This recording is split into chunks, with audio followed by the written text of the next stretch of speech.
And welcome back to Speak Up, CHHA's one and only summer student podcast, the show where three students with hearing loss openly discuss all accommodation issues from mask to education to transportation, with a sprinkling of personal stories in between.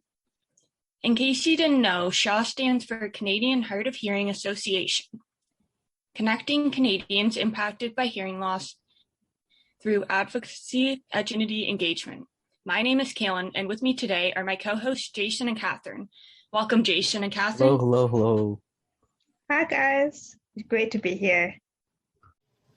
So today is a sad one as it marks the end of a wonderful journey. Today, we get to remember our favorite parts of the podcast. So to start, and there is a correct answer to this question, are you sad to leave? And will you stay in touch with CHHA? Absolutely. I am so sad. I'm sad to leave. It's been a great few weeks here. And yes, absolutely. Yeah, and I'll definitely try and keep in touch. I'm thinking of maybe joining CHHA in a more active role in the future. Yeah, I agree. It's been a very exciting summer job to have, and I've definitely learned a lot over the past few weeks. So let's get into the podcast a bit more. What is your favorite part of the podcast, or do you have any fond memories you'd like to share? Yes. So I think in terms of fond memories, it would be the first few times we tried recording. There were some production issues or maybe production oversights, especially in terms of long, complicated names. And I think you both know the one I'm talking about here. And explicit language. Yeah. I think my favorite part of the podcast was, definitely there were a lot of hiccups in the audio that were just like, the typical stuff and like getting ready, how to work the transcript and all of that jazz.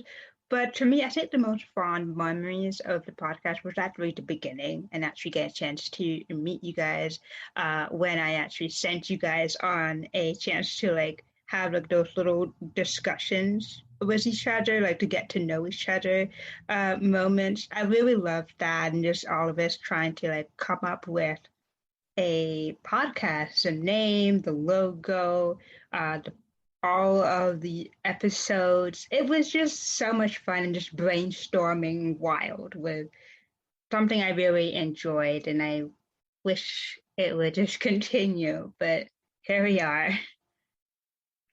Yeah, I would agree. And I thought it was really fun, getting to discuss topics that we all have experienced and just relating with each other on that part. I thought that was great. So let's get into more about CHHA.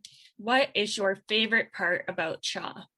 If I had to say one thing, it would be that everyone that I've worked with so far has been very helpful and very willing to either lend a hand or lend an ear, give some feedback.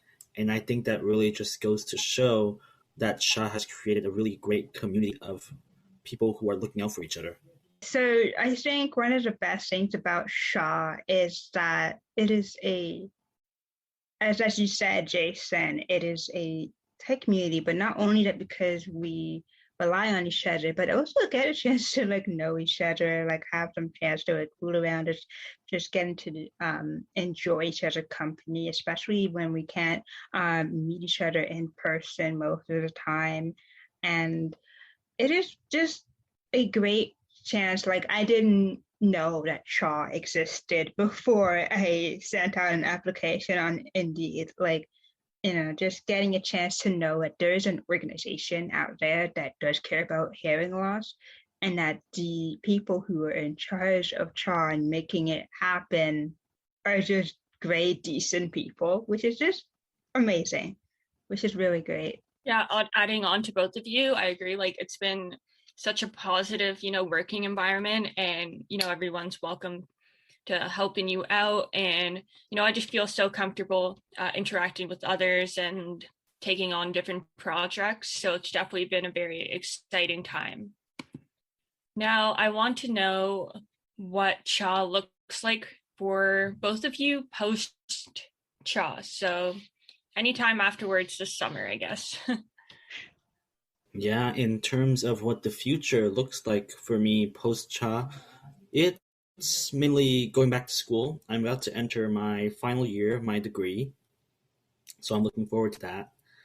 And after that, I'm not too sure. I'm thinking maybe law school, maybe something to do with something kind of like what the work CHA does in terms of disability advocacy and really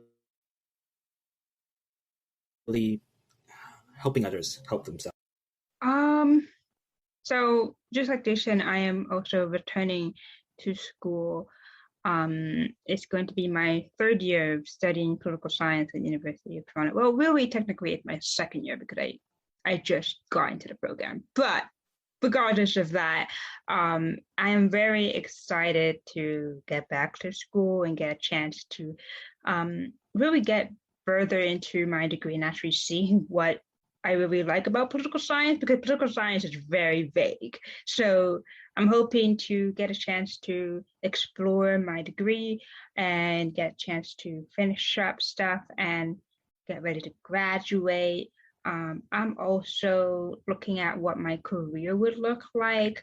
I'm also all for that disability advocacy as well, but also looking at, what, right, writing some books as well, because I like to write, I like to create content for children and young adults. So I'm very excited and I'm very happy to have gotten a chance to work with CHHA, because now it has given me great experience, not for the advocacy, but also my student role as a online editor for a newspaper. So I have now that experience, because I did not have that experience before, and I'm very grateful. Yeah, like the two of you, I'm also returning back to school for my third year in sociology. But after university, that's something I'm still deciding on as well. Right now, it's looking like possibly teaching at the high school level, or something in like health promotion. But that's something I'll figure out, in the next 2 years. But I also do hope to travel a lot by then, while I'm young, still. So, and yeah, that's probably it for me at the moment. So now moving on from CHHA to us three, I want to know any, pet peeves or funny stories that you have had happen to you in relation to your hearing loss.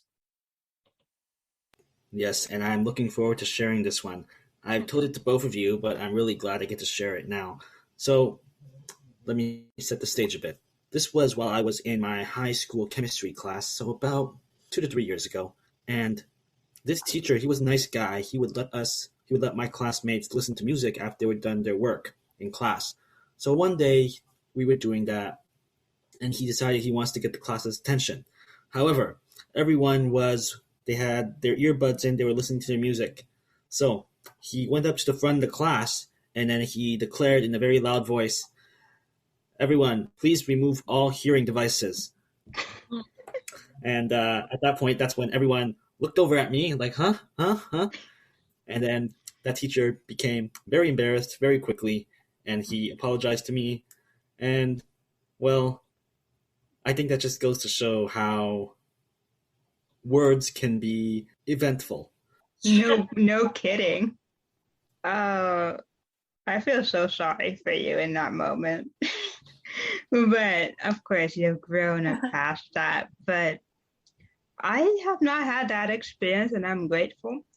But I will say that, speaking of being in the classroom, I had two instances where people, as you know, I am someone who is strongly reliant on lip reading. And so sometimes in order to get people, mostly other classmates and mostly boys, because boys at that age, when you're in middle school, they they don't really understand. They just go there for jokes and, but they would just keep on banging on the drums and stuff. And as someone who has hearing aid, which amplifies sound, you can tell how crazy that sounds to me. And it was very irritating.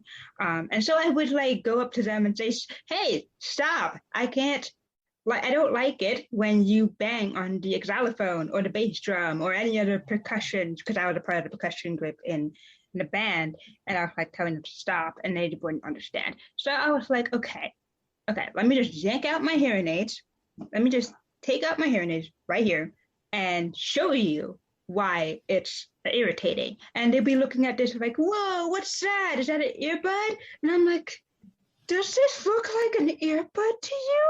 It's not an earbud. It's just a hearing aid. And I would like squeak. It was one of my older hearing aids that would squeak if I, put it too close. And it would squeak and they'd be like, oh, that's interesting. And then I'd go on and go telling them about, oh, I am someone who is hard of hearing, or I have hearing loss, I have high frequency hearing loss. And I go on about explaining the stuff. But all they hear about that is like, oh, so you can't hear me? And I'm like, no, I can hear you. So you're not deaf. And then I'm like, no, I am hard of hearing. There's like a small selection of what I cannot hear. And I can't really explain exactly how much I can hear to them without, pointing at things and them going on. So then I just like, okay, I am someone who I lip read. So that's essentially my thing. I need to rely on lip reading to kind of like hear what people are saying. And from that info, they go on and like, really? So what am I saying? And they will be mouthing things like, my name is Jason. Like, I can tell what you're saying. It's a short sentence. Anybody who doesn't have this issue can guess what you are saying in that moment. But like they feel so impressed by the fact that I'm like I can lip read.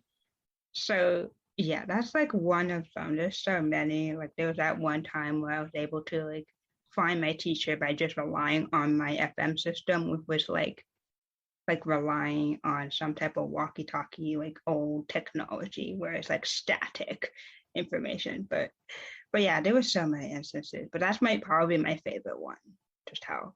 Yeah, speaking of having people mistake your like hearing aid or processor for earbuds or whatever, that happened to me in my first year of university. I was in the just doing my laundry in the laundry room, and then this guy from my floor, he comes up and he's like, oh, like what music are you listening to? And I was like, sorry, what? And then he was like, no, yeah, like your headphones, like what are you listening to? And then I had to explain that they were not like earbuds, I guess, because like so many listening like earbuds these days look like hearing aids when they got like the whole circle in there. So I guess he thought that was what it was. But yeah, but the other story I was going to tell though was happened this past year at a previous job. And so I had answered the phone and this person was trying to book a tea time for golfing, and their voice was just like really raspy and also just like background noise. I had no idea what this customer was saying, and normally I don't have like, I've never had a problem with it, but then so I kept asking him to repeat himself, and he was getting a bit annoyed, and I mean so was I couldn't hear what he was saying. And then eventually he's just like, he was being sarcastic, but he was like, are you deaf? And then I was like, oh my gosh, like I mean I am, but like he just wouldn't expect that answer. So I was just like, yeah, I'm gonna hand you off to my coworker, like I can't do this right now. But I know it would have been pretty funny if I had said that, because he would have felt pretty bad if I had mentioned that. Right. And then I guess unless you have anything else to share, I'll leave it to Catherine with her special surprise she says she has. Not quite sure what this is going to entail, but.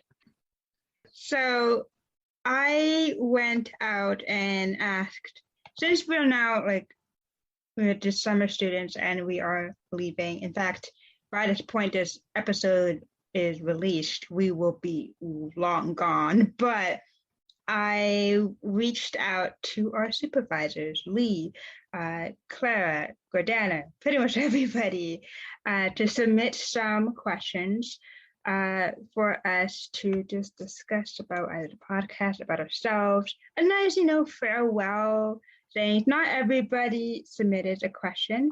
They're all busy and getting ready for the summer camp, but some did. And so I decided to just share some of the most interesting questions, just two of them, just for time's sake. And the first question is, what have you learned about the hearing loss communities that you didn't know before? I would say I didn't really know that there was like a big community out there with like, especially with CHHA, they have a bunch of members and everything. And I just didn't realize there's like so many resources, I would say, available.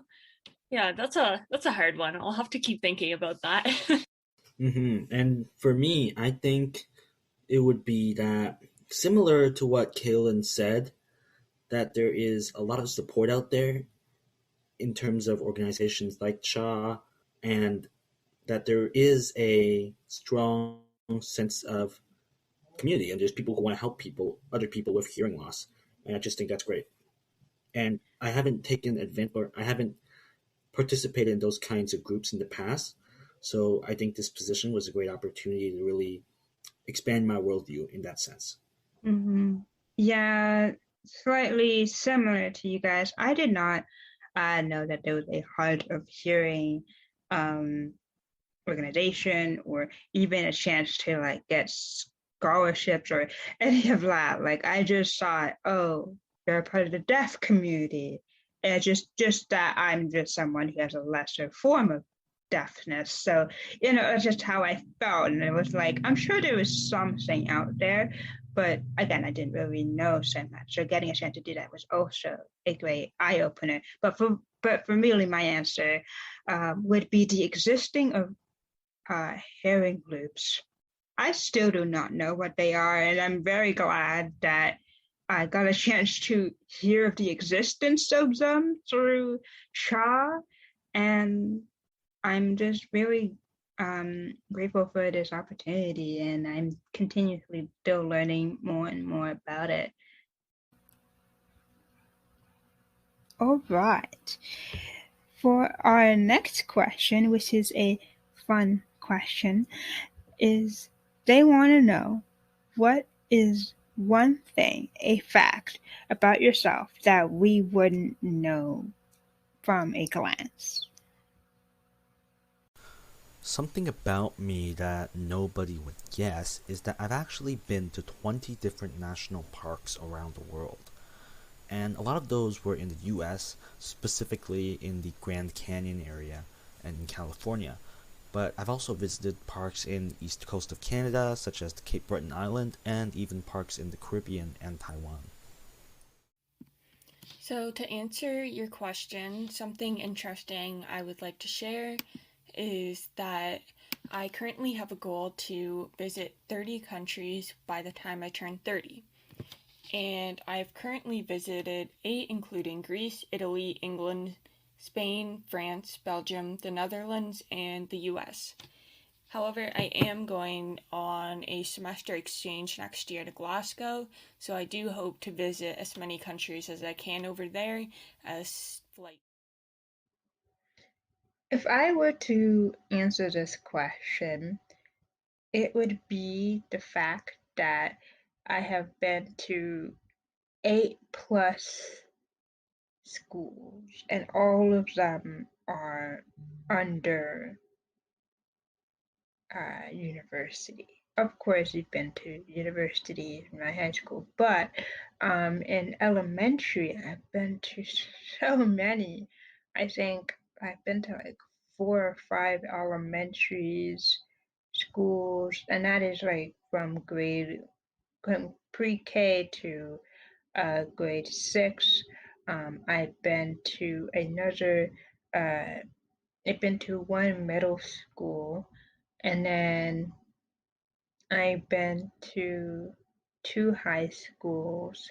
So I'm not really counting how many, but like there's been a lot, more than an average person. Because normally when it comes to education, uh, most students would just maybe go to one pre-K or maybe go to one elementary for grade 1 to 6 or 8.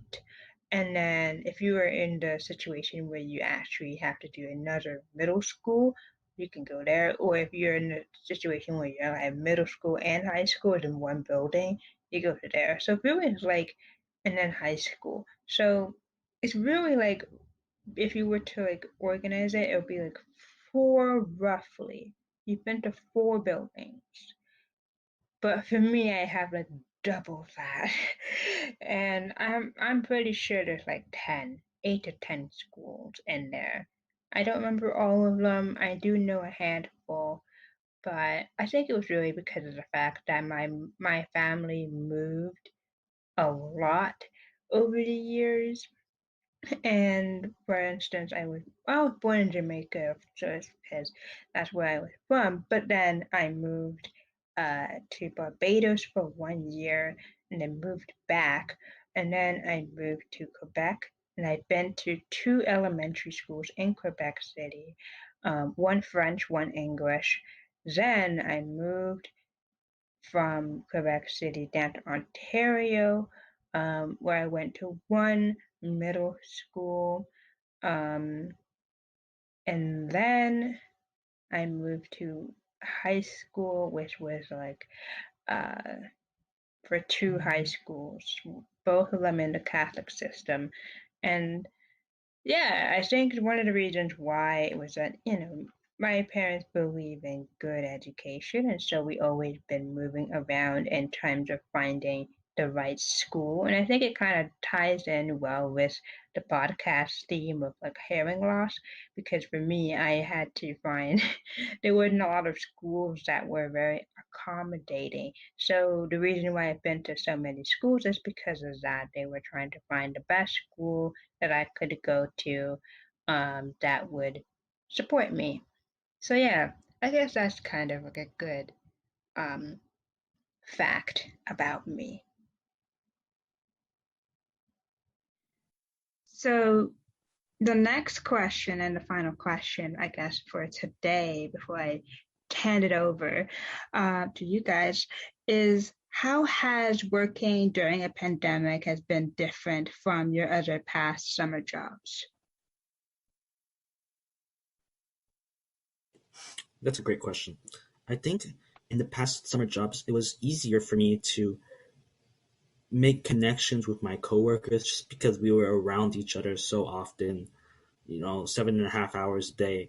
Whereas in this sort of position, it's less easy, but I would say that we've done a pretty good job with our podcast, with our regular meetings, and so on. Yeah, I would agree with you as well, Jason.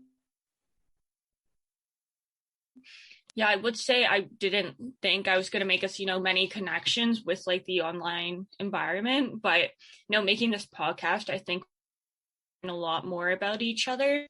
And so I thought that's been really fun. And being on an online environment, I think has also like helped me more with like my time management skills, or even just like technology in general, because usually in my past jobs, like it has not been on an online environment whatsoever. So it's definitely been a new skill I've learned this year. Even though I said final question, I just thought of something that I think would be interesting. I did ask you this for the quotes already, but if you could like answering the question of what would you like listeners or viewers to take away from the podcast? Yeah, for my part, I would say that the podcast has really to just how different each of our experiences can be, even though on the face we would seem to have a very similar hearing loss. I mean, we all have hearing loss, but it's really interesting to see just how divergent our experiences can be, even if there are certain similarities. For example, I use the closed captionings in movie theaters, and meanwhile, some of you have used other types of technology. Like, for example, Catherine, you mentioned your personal speaker. So overall, I think this podcast has helped to illuminate that and emphasize that there's real differences in how people with hearing loss can experience everyday life.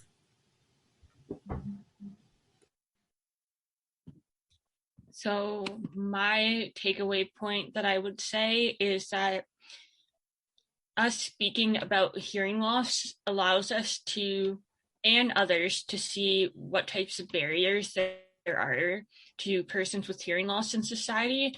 And so it's really important to continue the discussion about hearing loss, because that's the only way we're going to understand how we can make public spaces or anything more accessible. Yeah, definitely. I think this entire podcast was an amazing opportunity to not only get a chance to hear about other experiences and be able to see what other people have been doing in their own small communities, such as Pang creating his own website for those who have cochlear implants, and then Abby with her own comedy shows and just making them accessible. I think it was a great opportunity. And one thing I hope that our listeners get a chance to say that it is possible for a podcast to be accessible. You know, it was something that I thought that kind of seemed weird, considering that podcasts are an audio-based, production. It's not really visual in any sense of the word. There are some podcasts that do have video on there, but most of it is just audio. And because of that, most people don't really go out there and try to think about giving accommodations or accessibility transcripts, that sort of thing. They don't try to accommodate those who wants to maybe even try to listen to them, because they think that just because we have a hearing loss that we are completely deaf and therefore we cannot hear any sound whatsoever. But just as we said, all of us have different experiences. All of us have different degrees of how much we can hear and what is available for us to enjoy. And therefore, I think it just proves that it is possible to have an accessible show. And I'm very grateful to have produced it alongside of you guys. Perfect. Thank you, Catherine. And thank you for the surprise questions. So hopefully later summer students can continue our podcast and continue to share more information about CHHA and hearing loss. Hopefully, though, not in a pandemic. And so now I'm going to hand it over to Catherine.